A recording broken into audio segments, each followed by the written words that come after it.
La filosofía de Habermas. Hola amigos, mi nombre es Rafael Robles. En los próximos minutos vamos a hablar de la filosofía de Jürgen Habermas. Van a ser unos cuantos minutos, es decir, no podemos estar con prisa. En cualquier caso, puedes ver un poco, parar el vídeo y luego continuar donde lo has dejado en otro momento. Ya sé que no estamos acostumbrados en esta sociedad de las prisas a vídeos o textos tan amplios, pero el esfuerzo merece la pena.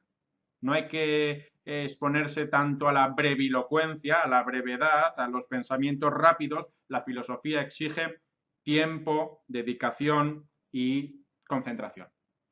¿Cómo vamos a enfrentar la filosofía de Habermas? Vamos a ver varios temas. En primer lugar, vamos a hablar de su crítica a la razón práctica. A continuación, veremos su concepción de la racionalidad, de la moralidad y de su ética discursiva. Y terminaremos hablando de la política según Habermas. Antes, daremos unos breves datos biográficos, porque la biografía siempre, siempre, siempre influye en las concepciones filosóficas del filósofo. Al menos es una opinión. Adelante. Jürgen Habermas es un escritor alemán que nació en Düsseldorf en 1929. Suele decir que debido a que cuando nació tenía un labio leporino, es decir, que lo tenía como un poquito estropeado, pues eso generaba cierto complejo y dice él que por ello se dedicó a la filosofía. Siempre los grandes filósofos, o casi todos al menos, tienen algún trauma o alguna razón para dedicarse a esto de la filosofía. Y es que en cierta manera la filosofía es una terapia para la vida, es una forma de poder enfrentarse a la vida, a sus problemas existenciales, a sus problemas gordos, importantes, siempre que se afrontan desde una perspectiva filosófica, son mucho más llevaderos. Incluso la filosofía, en medio de tantos problemas, pueden llevar a la felicidad. Hombre, tener un labio leporino no es el fin del mundo, no es algo tan grave, pero según indica Habermas, sí que le influyó para dedicarse a este apasionante mundo. Vivió en una época convulsa de Alemania. El nacionalsocialismo estaba en pleno auge y él lo que veía no le acababa de convencer. De hecho, toda su filosofía está dirigida a acabar con los totalitarismos y tratar de crear una comunidad universal, una comunidad de diálogo en el que todos son partícipes igual y son interlocutores válidos. Vamos a ir explicando estos conceptos en los próximos minutos. Aunque la Alemania nazi no le hizo sentirse culpable porque era demasiado joven en su momento, sí que le despertó cierta inquietud y preocupación por el futuro. Él no quería que se volviera a repetir o que volviera a aparecer una sociedad bajo los principios morales, si es que los tuviere, del nacionalsocialismo. Entonces, se une a la escuela de Frankfurt, se sintió muy atraída por la teoría crítica, dado que analizaba las revoluciones del 18 y él lo que pretendía es, bueno, pues en cierta manera fundamentar las posibles futuras revoluciones, en qué tendrían que consistir para evitar todo intento de totalitarismo. Aquí, por ejemplo, vemos una fotografía en la que se encuentra Habermas, aquí detrás, rascándose la cabeza, y delante tiene a los dos grandes maestros de la filosofía de la escuela de Frankfurt, Horkheimer y Adorno. Él adoptaría su filosofía, la superaría hasta nuestros días, con una teoría crítica muy personal y para tratar de construir una sociedad más justa y más equitativa. ¿Y en qué consistía dicha teoría crítica que tanto sedujo a Habermas? Pues en primer lugar, había una aversión por los sistemas teóricos cerrados. No era una filosofía cerrada, impermeable a conceptos que vinieran de fuera, no, estaba abierta, era flexible. Y esto era importante porque esto permitió que Habermas luego desarrollara su ética discursiva, en la cual todos tienen que ceder hasta una ética de mínimos. Sin ceder, sin ética de mínimos, es decir, sin permeabilidad, será imposible lograr pues una comunidad o una moral, como ahora veremos que nos explica Habermas. En segundo lugar, la característica importante de la teoría crítica es que querían influir en el contexto social. No es una filosofía bonita, atractiva, para ser leída sin más, sino que hacían bueno el dicho de Marx cuando decía que la realidad social no basta con pensarla. El mundo hay que transformarlo. A partir de unos supuestos filosóficos se pone la base para iniciar una acción que transforme para mejor nuestra realidad, nuestro mundo. Y eso es pura escuela de Frankfurt, pura teoría crítica y puro Jürgen Habermas. También desean comprender la situación histórico-cultural de la sociedad. Sin comprender sus raíces históricas y sociales es imposible transformar la sociedad. Una vez conoces las raíces, una vez quitas esas raíces perjudiciales o fomentas o riegas más esas raíces que son buenas para la sociedad, una vez que las conoces en profundidad es posible construir una sociedad mejor. Sin ese conocimiento es realmente complicado dicha acción. Y en cuarto lugar, propongo pues, una característica que consiste en esa fuerza transformadora a partir de las luchas y contradicciones sociales. La sociedad, volvemos otra vez a Hegel, del cual ya tenemos un vídeo, ¿no? Hegel, esa sociedad dialéctica, esa sociedad llena de contradicciones. Recuerdan ustedes lo de la tesis, antítesis y síntesis. Bueno, pues la sociedad, con todas sus contradicciones, que al final pues generan una síntesis nueva que puede ser a la que hay que aspirar, ¿no? Una síntesis en la que impere la justicia, la paz social, la reconciliación.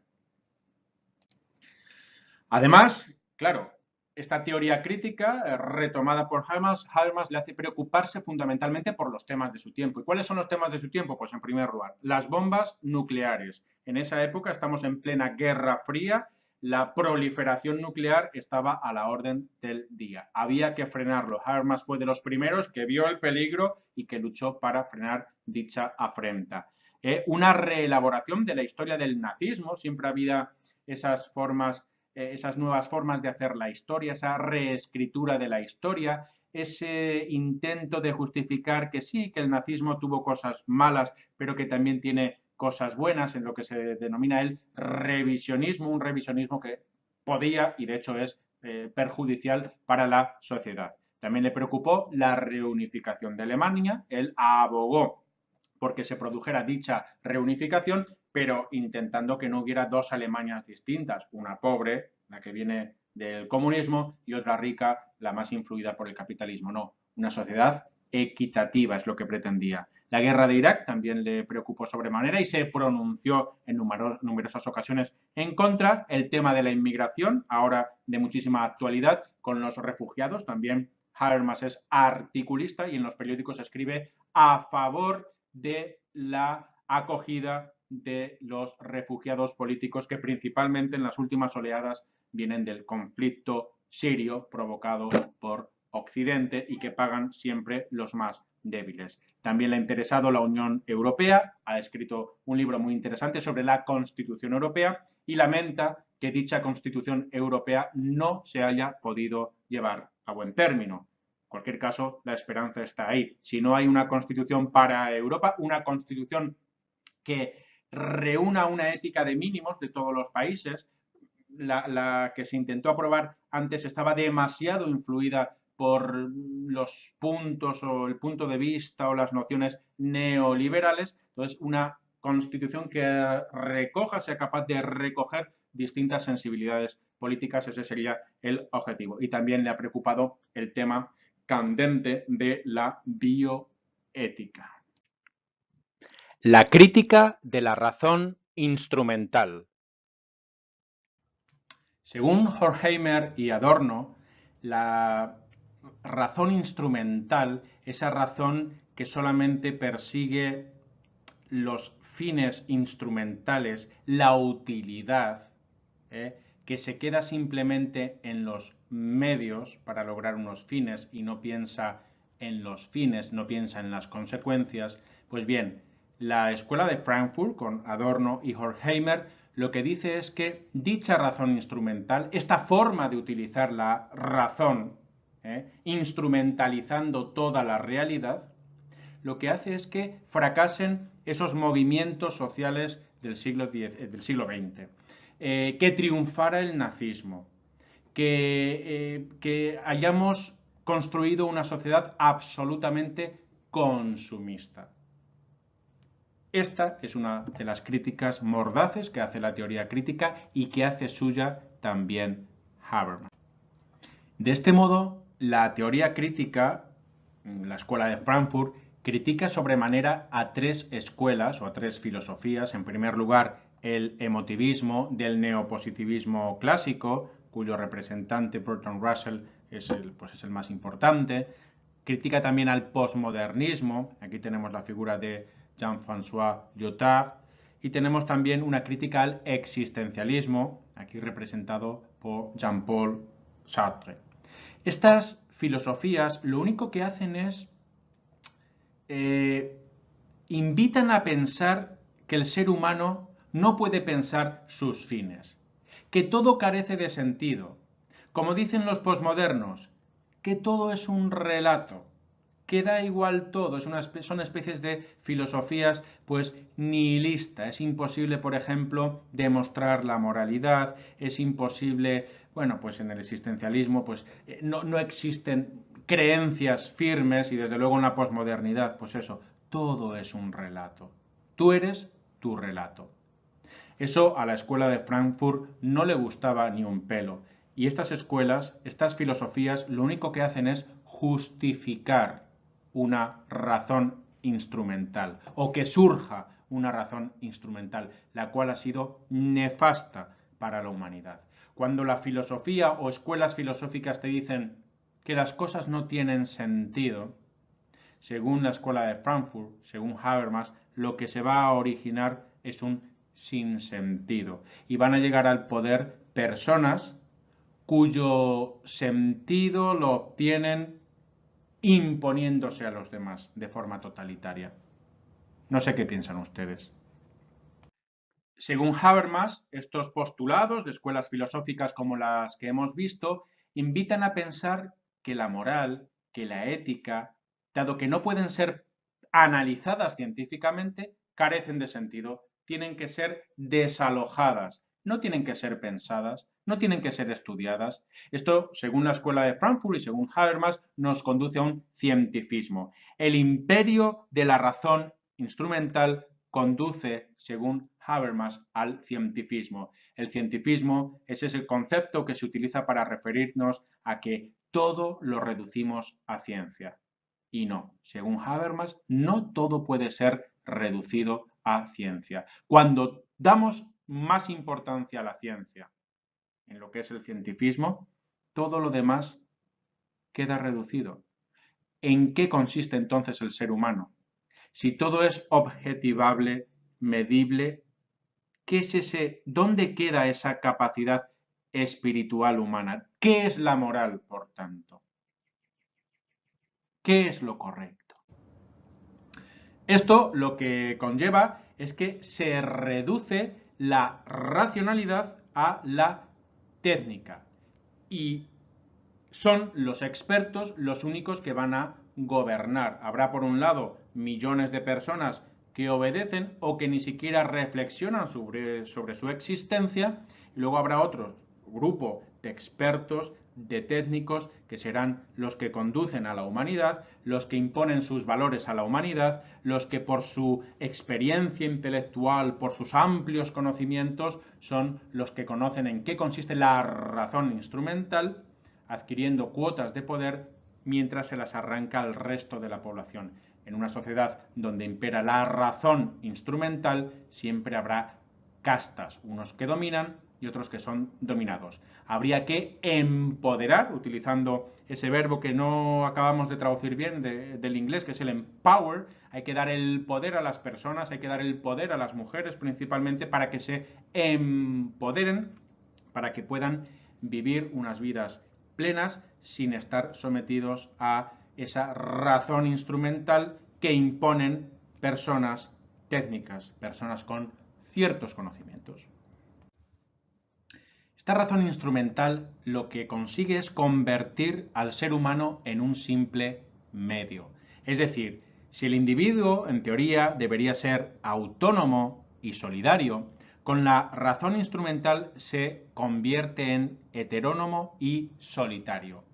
¿Qué es la autonomía? Esa persona que se da sus propias leyes. ¿Qué es la heteronomía? Recordamos con Immanuel Kant, pues esa persona que simplemente se limita a obedecer las normas que le dan los demás. Y es solitario en el sentido de que se aísla de los demás.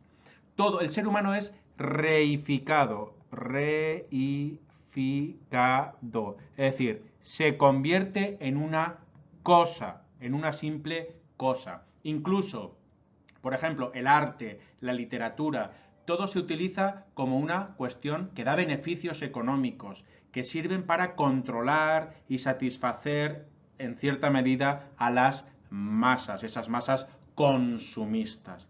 Esto es lo que consigue la razón instrumental según Habermas. La razón instrumental implica también que la democracia esté desarraigada.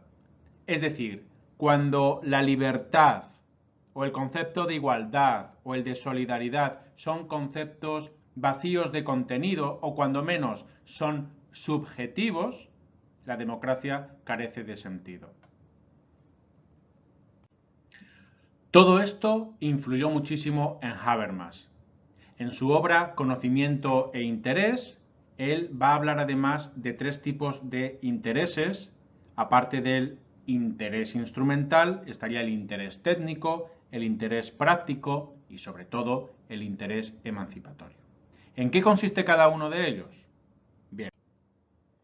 Según Habermas, en primer lugar, habría un interés técnico, pero el interés técnico no es tan objetivo, como decía Horkheimer y Adorno, sino que más bien el interés técnico trata de mejorar las condiciones de los seres humanos en la Tierra. Por tanto, hay cierto interés, hay ciertas cuestiones subjetivas que le influyen. Es decir, cómo dedicar o cómo enfocar o cómo aplicar la técnica. ¿Para qué fines? ¿Qué es lo que hay que hacer para beneficiar a la humanidad? ¿Qué es lo bueno y qué es lo malo? ¿En qué está bien invertir la técnica? Todo eso tiene un componente subjetivo que explica Habermas. Por otro lado está también el interés práctico, y el interés práctico se centra en las relaciones humanas, en cómo tienen que convivir las personas, en estudiar su pasado, el presente y orientar el futuro de dichas relaciones. Por tanto, las ciencias históricas pues tienen mucho que ver en esto del interés práctico, a diferencia de la ciencia que era fundamental dentro de lo que es el interés técnico.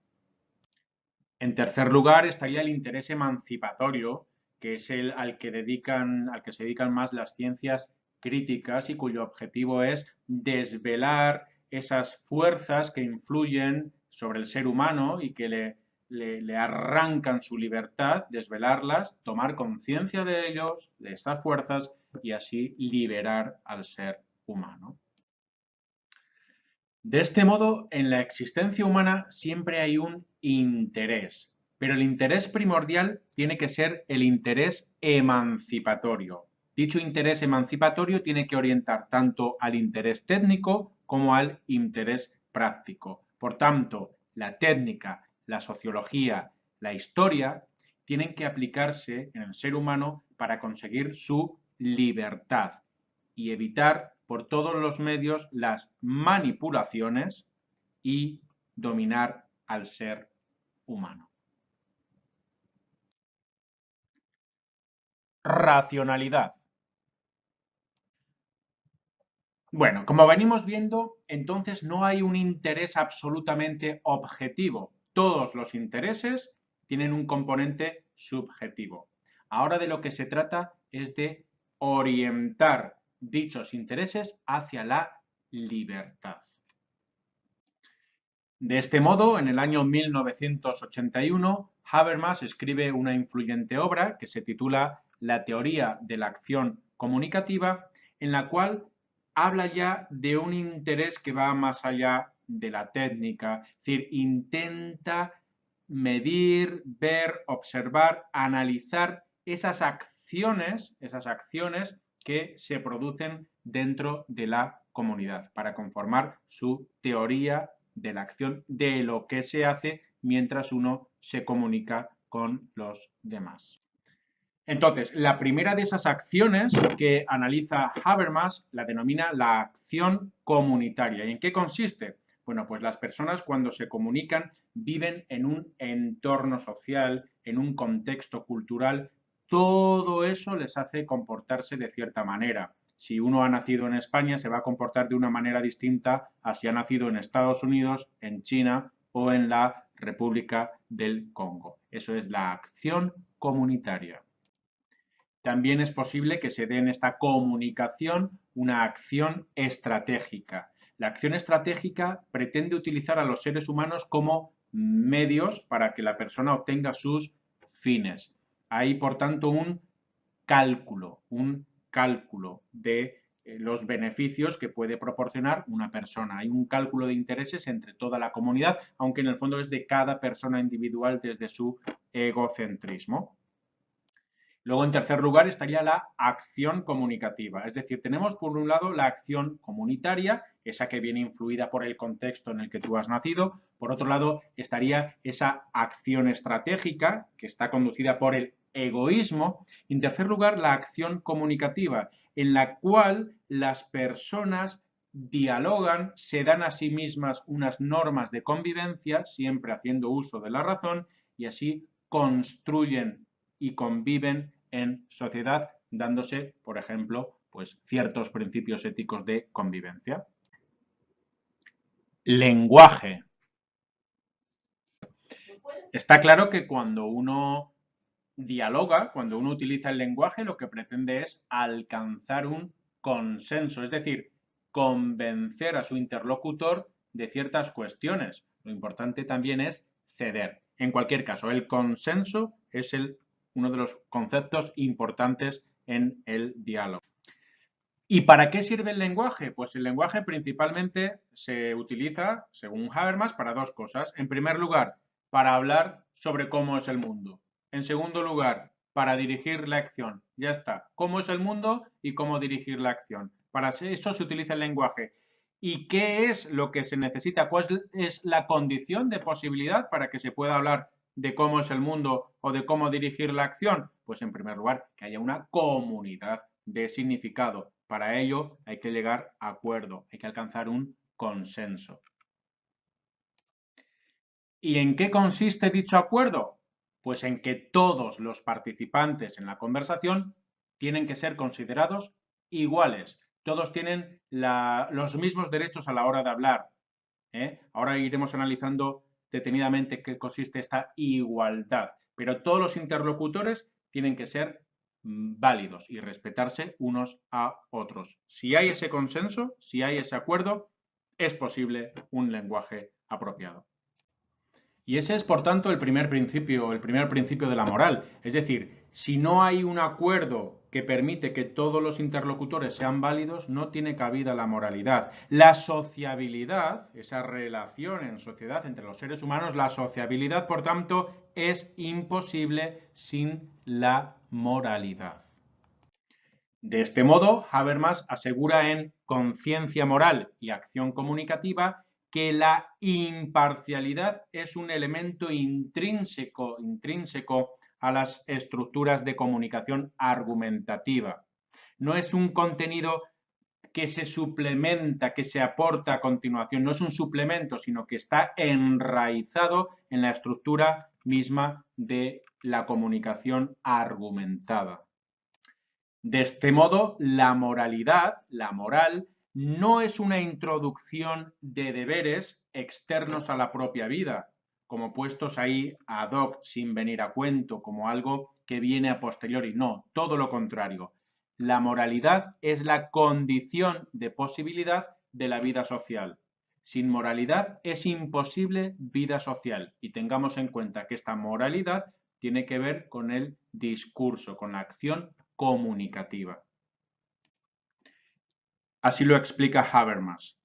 En las estructuras de la acción orientada al entendimiento están siempre presupuestas aquellas reciprocidades y relaciones de reconocimiento en torno a las cuales giran todas las ideas morales, tanto en la vida cotidiana como en las éticas filosóficas. Ética discursiva. Con la ética discursiva, Habermas lo que se propone es fundamentar las normas morales. Con dicha ética discursiva, lo que se propone Habermas es acabar con el escepticismo y acabar con el relativismo. Es decir, el escepticismo, que yo no me creo nada, que dudo de todo, o el relativismo, que todo es relativo, que no hay verdades verdaderas, valga la redundancia, que no hay realidades objetivas. No. Lo importante para Habermas es la ética del discurso. La verdad, en definitiva, está en el discurso, en el diálogo que establecen dos interlocutores o más, dos interlocutores válidos. El punto de partida de Habermas en cuanto a la ética discursiva es que él observa que las personas argumentan sobre normas morales. Las personas dialogan entre ellas para decir lo que es bueno, lo que es malo, lo que te gusta en cuanto a la acción se refiere, lo que te gusta menos. Entonces, lo hacen para averiguar y discutir qué cosas son las moralmente correctas. A partir de ahí, eso es lo que hay que estudiar precisamente. Hay que estudiar las condiciones en las que se producen esos diálogos éticos. ¿Qué es lo que sucede cuando dos personas hablan en torno a la ética? ¿Qué condiciones se tienen que dar para que esa conversación sea una conversación válida? Lo primero, para que sea válida la conversación, es que hay que dar razones. Argumentar significa dar razones. Cuando tú defiendes tu posición moral, tienes que dar razones. Sin razones, el diálogo no es válido.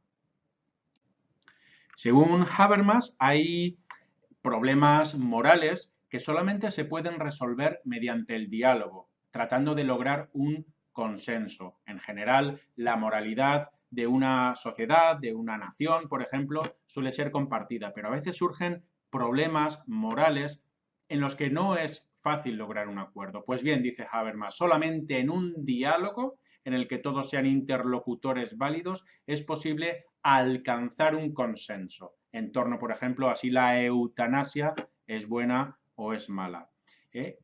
Hasta que no se logre ese consenso, pues no podemos decir que es bueno o que es malo. Solo el consenso debidamente argumentado y con interlocutores válidos permite decidir si una cuestión moral, un dilema moral es bueno o no lo es. De este modo, cuando se producen los problemas sobre un acuerdo moral, es inmoral de todo punto la imposición, la fuerza, esas manipulaciones que algunas personas intentan sobre los demás para que se acerquen a sus posiciones. Todo esto prohibido absolutamente por inmoral. ¿Qué es lo moral?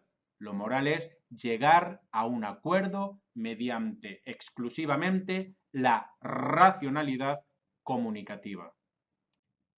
Y para que haya una racionalidad comunicativa, lo que tiene que existir, según Habermas, es una situación ideal de habla, una situación perfecta de habla. También utiliza el término Habermas de condiciones de simetría. Pero que quede claro, situación ideal de habla. Sin ella, imposible llegar a acuerdos. Para alcanzar dicha situación ideal de habla, hay unas condiciones. En primer lugar, cualquier persona puede participar en el discurso. En segundo lugar, toda persona puede problematizar cualquier información. En tercer lugar, toda persona puede incluir cualquier afirmación. En tercer lugar, toda persona puede expresar sus opiniones, deseos y necesidades. No deben además existir coacciones para que un hablante no ejerza las anteriores condiciones.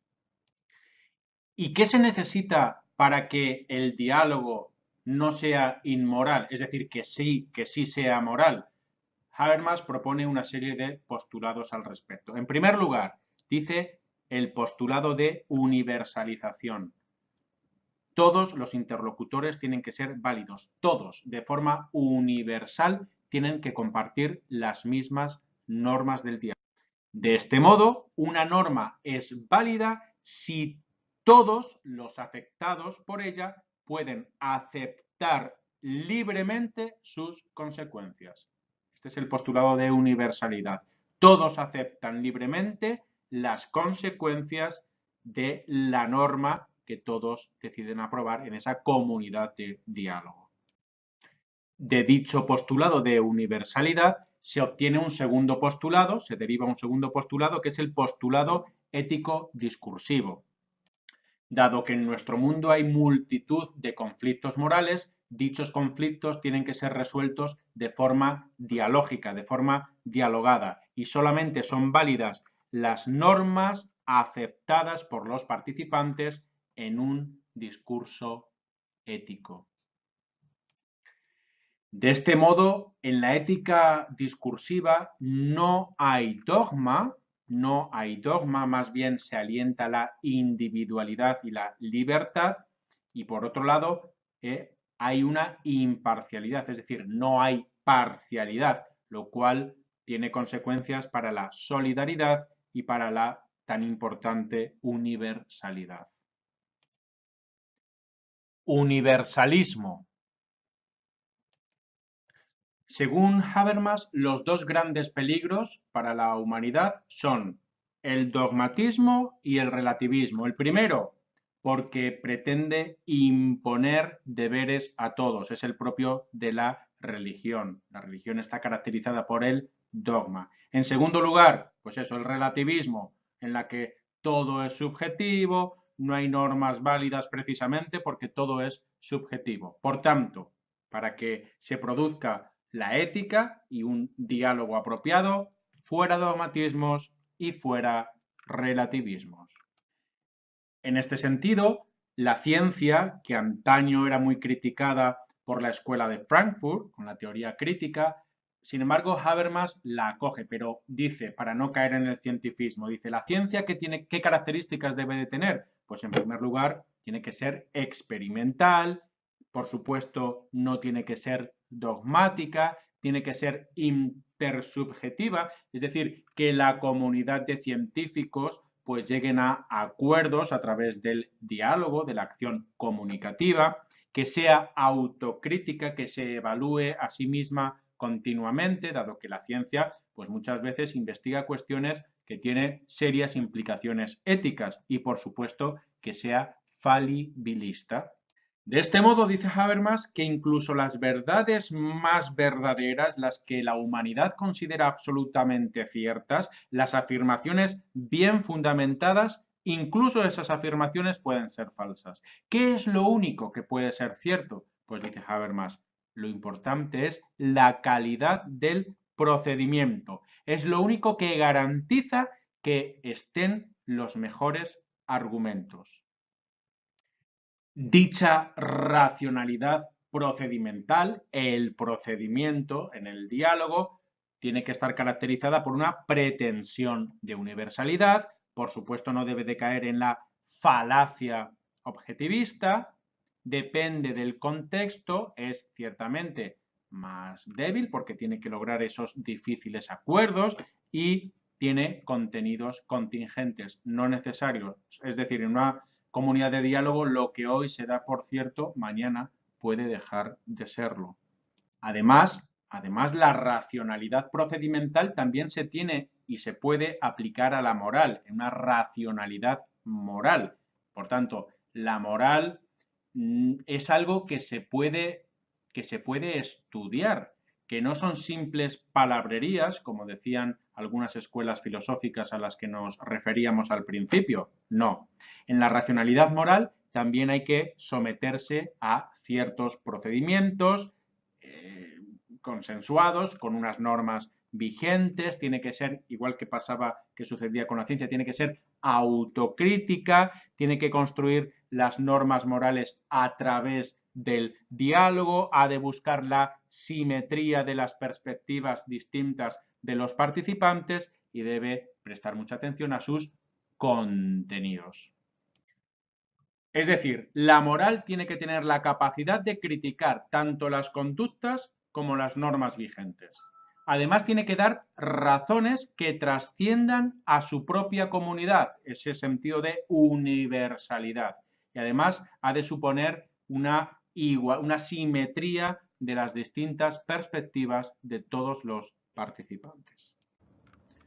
Además, los lazos comunitarios no son beneficiosos para la comunidad de diálogo. ¿Por qué? Porque impera la particularidad de su comunidad, olvidándose de otras comunidades. Recuerden que aquí lo importante es el anhelo universalista y luego la irresolubilidad del conflicto. Es decir, no se resuelven las cosas quedándonos en la tribu, quedándonos en casa, quedándonos en una comunidad pequeñita. Hay que extenderse y lograr discursos argumentados para todas las comunidades, de forma universal, que no excluyan a nadie capaz de lenguaje, pensamiento y acción.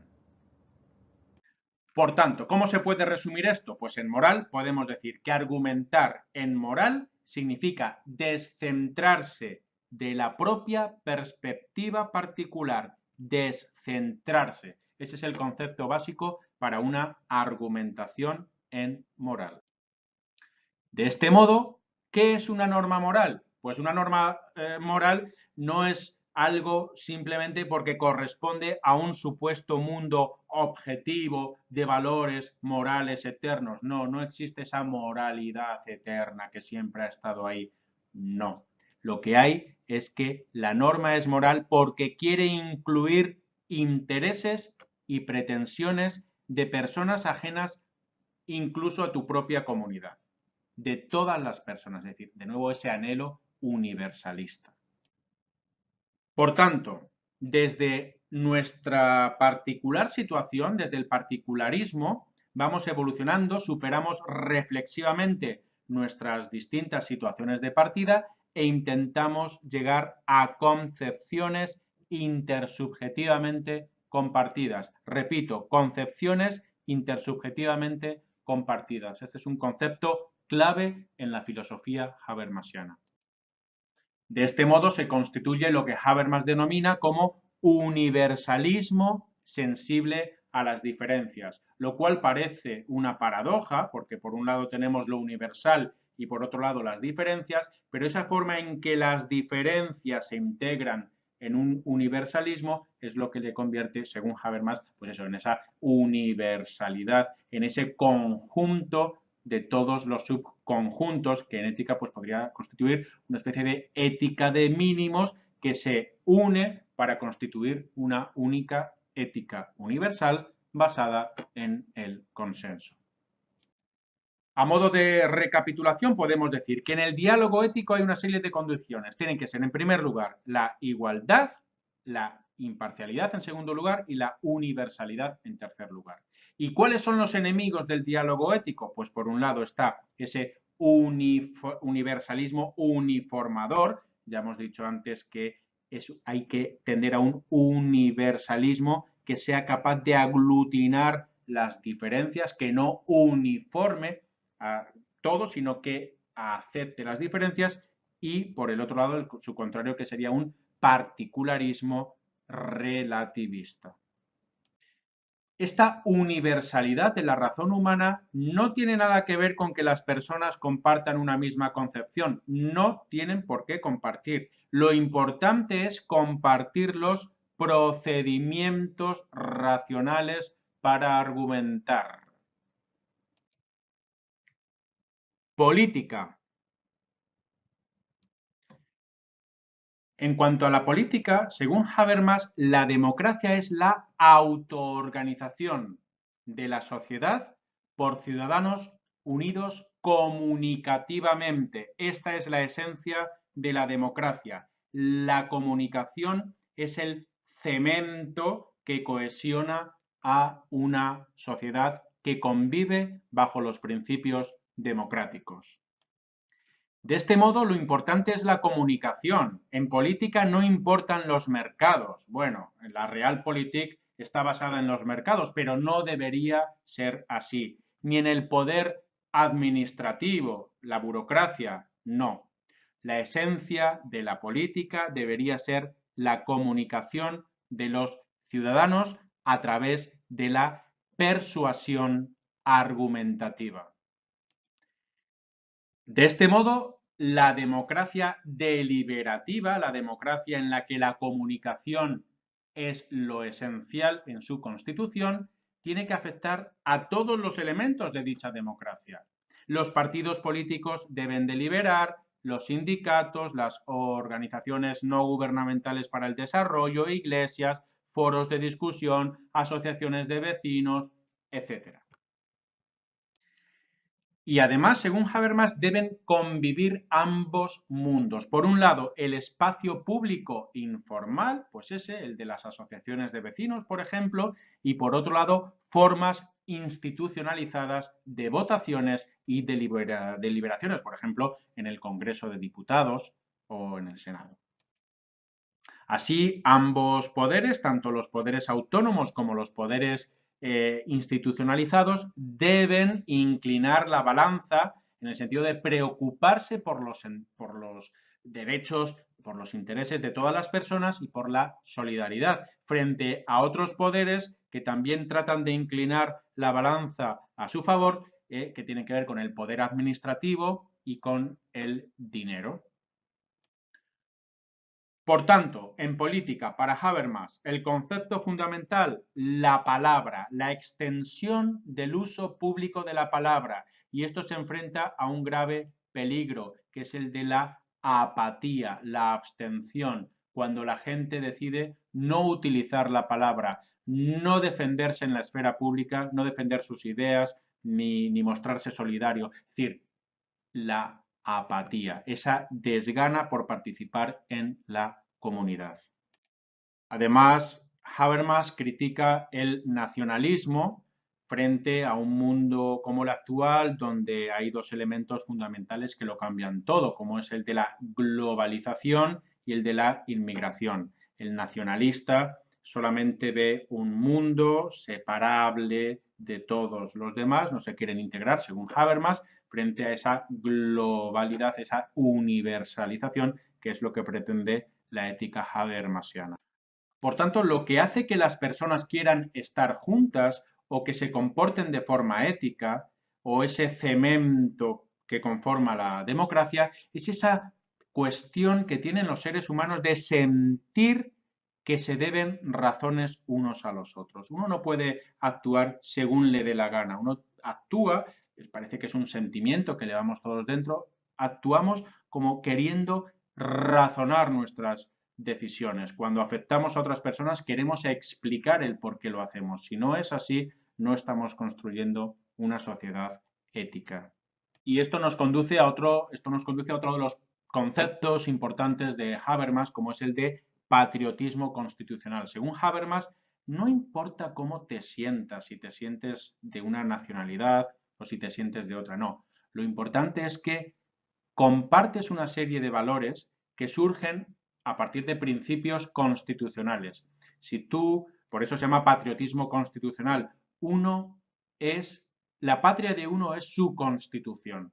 Si tú estás de acuerdo con los principios, con los derechos, con los artículos de la Constitución que te representa o que te defiende, pues eso vale. Lo demás, pues queda dentro de tu esfera privada. Pero en la esfera pública lo que importa es la Constitución que rige en el territorio en el que tú te desarrollas.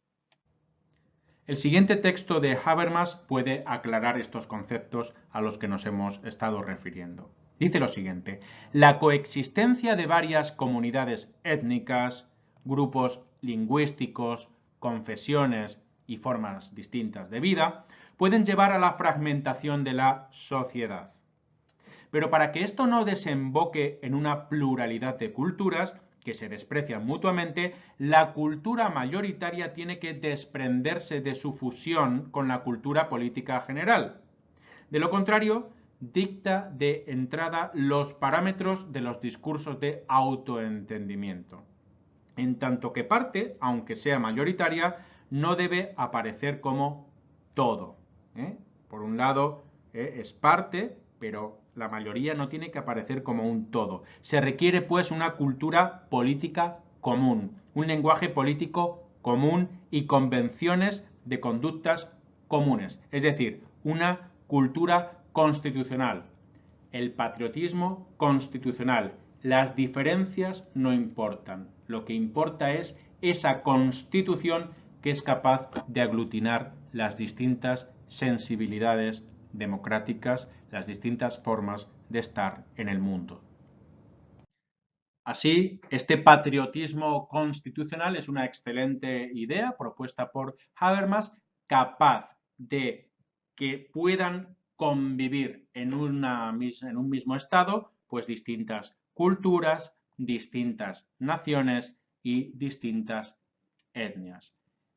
La necesidad o las ganas que tienen algunos por construir estados basados en etnias o en naciones o en culturas, por lo general suele llevar al desastre.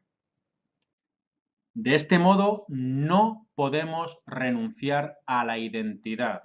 Todos tenemos la identidad que hemos heredado o que decidimos escoger, pero sí estamos obligados a vivir en sociedad con los valores democráticos. Esto es lo que nos permite la convivencia. Esta es la esencia de la ética discursiva, los valores democráticos y compartirlos.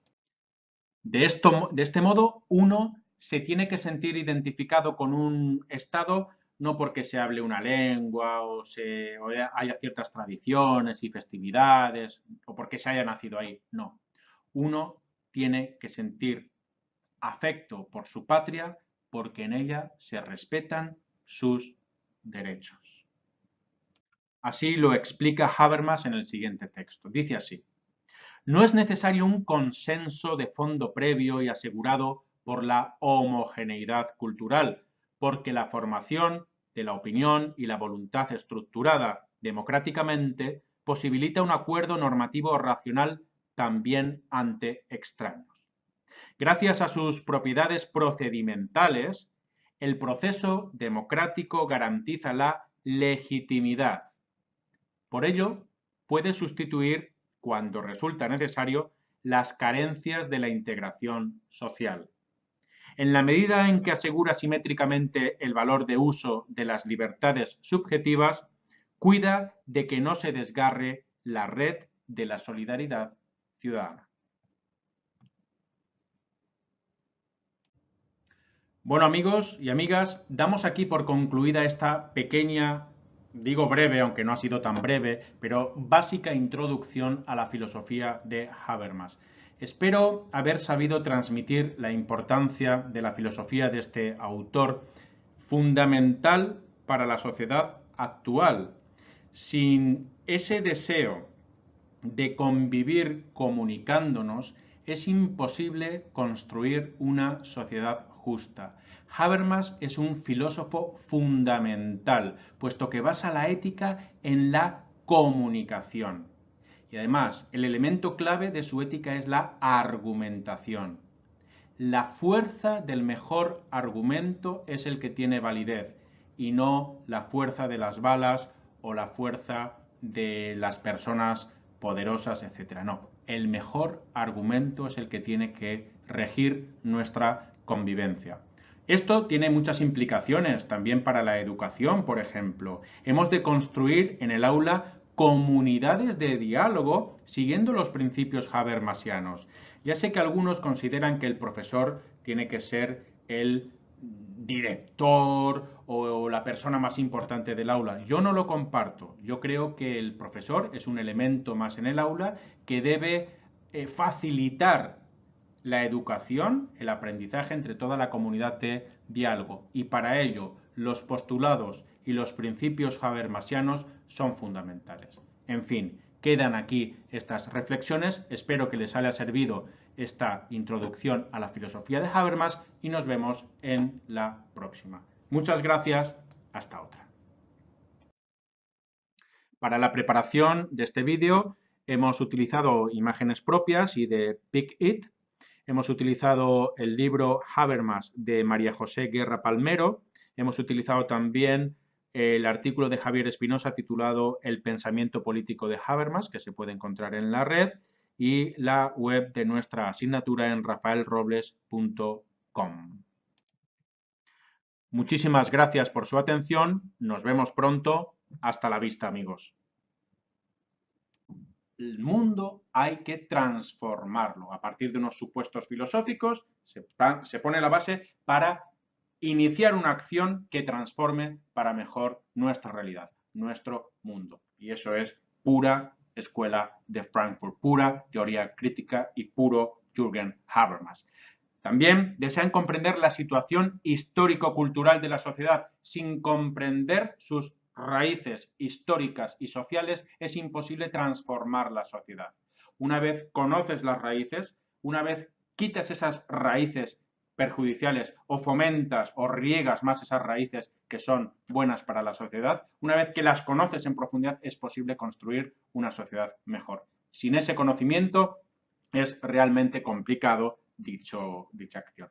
Y en cuarto lugar, propongo pues, una característica que consiste en esa fuerza transformadora a partir de las luchas y contradicciones sociales. La sociedad, volvemos otra vez a Hegel, del cual ya tenemos un vídeo, ¿no? Hegel, esa sociedad dialéctica, esa sociedad llena de contradicciones. Recuerdan ustedes lo de la tesis, antítesis y síntesis. Bueno, pues la sociedad, con todas sus contradicciones, que al final pues generan una síntesis nueva que puede ser a la que hay que aspirar, ¿no? Una síntesis en la que impere la justicia, la paz social, la reconciliación. Además, claro, esta teoría crítica, retomada por Habermas, le hace preocuparse fundamentalmente por los temas de su tiempo. ¿Y cuáles son los temas de su tiempo? Pues en primer lugar, las bombas nucleares. En esa época estamos en plena Guerra Fría, por la teoría crítica, dado que analizaba las revoluciones del 18 y lo que pretendía es, bueno, pues en cierta manera fundamentar las posibles futuras revoluciones, en qué tendrían que consistir para evitar todo intento de totalitarismo. Aquí, por ejemplo, vemos una fotografía en la que se encuentra Habermas, aquí detrás, rascándose la cabeza, y delante tiene a los dos grandes maestros de la filosofía de la Escuela de Frankfurt, Horkheimer y Adorno. Él adoptaría su filosofía, la superaría hasta nuestros días, con una teoría crítica muy personal y para tratar de construir una sociedad más justa y más equitativa. ¿Y en qué consistía dicha teoría crítica que tanto sedujo a Habermas? Pues en primer lugar, había una aversión por los sistemas teóricos cerrados. No era una filosofía cerrada, impermeable a conceptos que vinieran de fuera, no, estaba abierta, era flexible. Y esto era importante porque esto permitió que Habermas luego desarrollara su ética discursiva, en la cual todos tienen que ceder hasta una ética de mínimos. Sin ceder, sin ética de mínimos, es decir, sin permeabilidad, será imposible lograr pues una comunidad o una moral, como ahora veremos que nos explica Habermas. En segundo lugar, la característica importante de la teoría crítica es que querían influir en el contexto social. No es una filosofía bonita, atractiva, para ser leída sin más, sino que hacían bueno el dicho de Marx cuando decía que la realidad social no basta con pensarla a la filosofía. Siempre los grandes filósofos, o casi todos al menos, tienen algún trauma o alguna razón para dedicarse a esto de la filosofía. Y es que en cierta manera la filosofía es una terapia para la vida, es una forma de poder enfrentarse a la vida, a sus problemas existenciales, a sus problemas gordos, importantes, siempre que se afrontan desde una perspectiva filosófica, son mucho más llevaderos. Incluso la filosofía, en medio de tantos problemas, pueden llevar a la felicidad. Hombre, tener un labio leporino no es el fin del mundo, no es algo tan grave, pero según indica Habermas, sí que le influyó para dedicarse a este apasionante mundo. Vivió en una época convulsa de Alemania.